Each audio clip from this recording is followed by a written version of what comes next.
सभी को जय मसीह की। आज हम बाइबल में मार्था के बारे में जानेंगे। मार्था कौन थी और उसने क्या किया।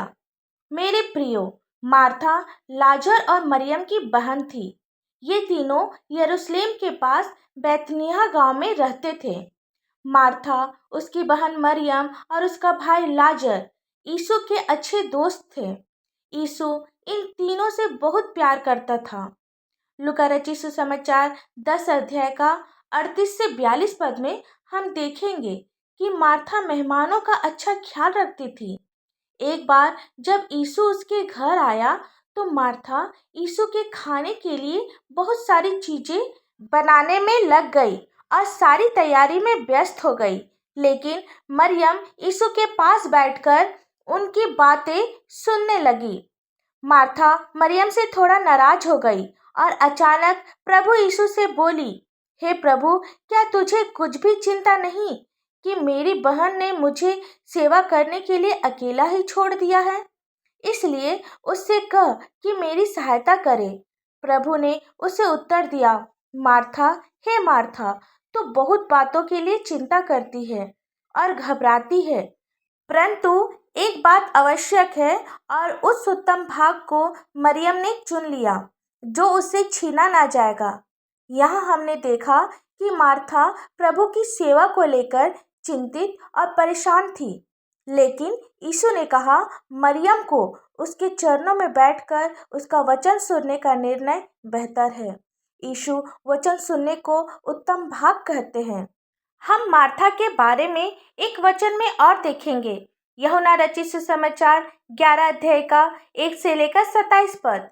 जब लाजर बीमार पड़ा तब बहनों ने यीशु को कहला भेजा, हे प्रभु, देख, जिससे तू प्रीति रखता है वह बीमार है।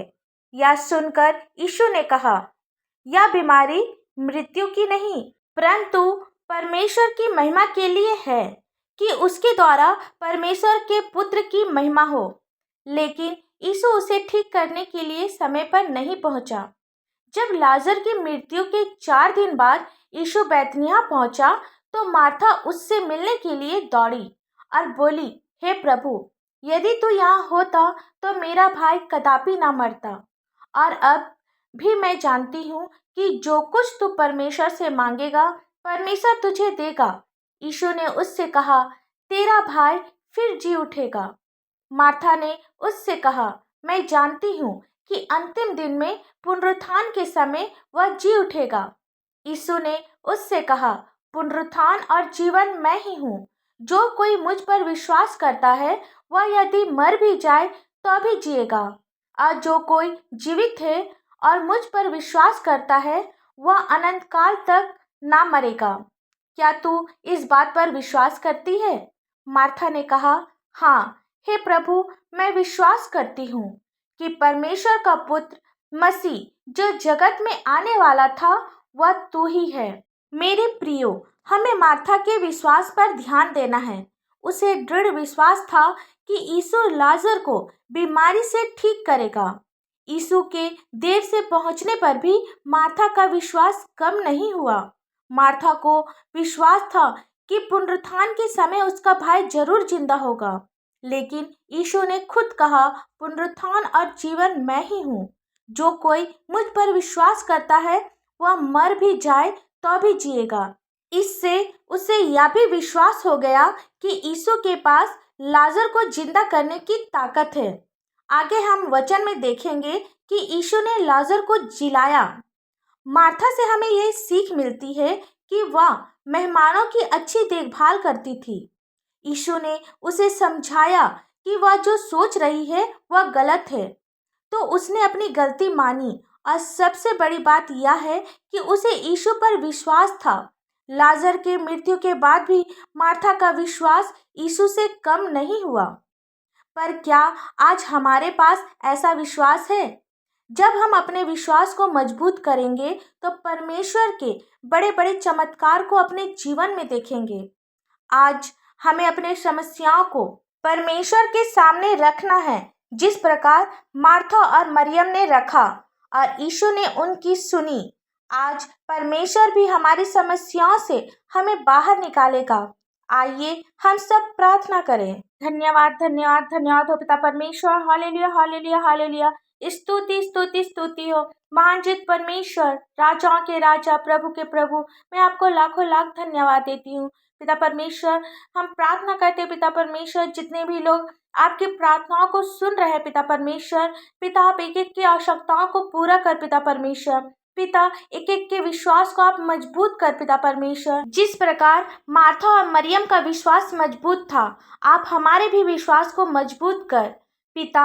जितने भी लोग अपनी समस्याओं को लेकर चिंता और परेशान में रहते हैं, आप हर एक की परेशानियों को दूर कर पिता। आप ऐसे लोगों को ढाढ़स दे, आप ऐसे लोगों पर अपनी आशीष दे पिता परमेश्वर। बीमार लोगों के लिए प्रार्थना करते हैं पिता परमेश्वर। पिता आप उसे छुआ चंगा कर पिता परमेश्वर। पिता क्योंकि आप ही का वचन कहा है, तुमने मेरे नाम से अभी तक से कुछ नहीं मांगा है, मांगो तो दिया जाएगा। हाँ पिता परमेश्वर, एक एक बीमारी यीशु मसीह के पवित्र और मीठे नाम से दूर होने पाए पिता परमेश्वर। हम प्रार्थना करते हैं पिता, जिनकी शादी अभी तक से नहीं हुई है पिता परमेश्वर, आप उसे आपका भय मानने वाला एक जीवन साथी दे पिता। जिनके पास कोई भी संतान नहीं है, आप उसे एक सुंदर सी संतान की आशीष दे पिता परमेश्वर। पिता जिस घर में लड़ाई झगड़े होते रहते हैं पिता, आप उस घर में अपनी शांति दे पिता परमेश्वर। पिता हम आपसे मांगते हैं पिता परमेश्वर, जवानों के लिए पिता परमेश्वर। पिता जो संसार के बुराइयों में फंसे हैं पिता परमेश्वर। पिता एक एक नशे की बुरी आदत, एक एक बुरी संगति पिता परमेश्वर, यीशु मसीह के पवित्र और मीठे नाम से दूर होने पाए पिता परमेश्वर। पिता हर एक लोग आपको पहचानने वाला होने पाए पिता परमेश्वर, आपको जानने वाला होने पाए पिता परमेश्वर। पिता हम आपसे मांगते हैं पिता परमेश्वर, छोटे बच्चों के लिए पिता परमेश्वर, जिस प्रकार वे शारीरिक और मानसिक उन्नति कर रहे हैं, आत्मिक उन्नति भी करते जाए पिता। हम प्रार्थना करते हैं पिता परमेश्वर, जिसके पास अपना कोई मकान नहीं है, अपना कोई घर नहीं है पिता परमेश्वर, आप उसे एक सुंदर से घर की आशीष दे पिता परमेश्वर।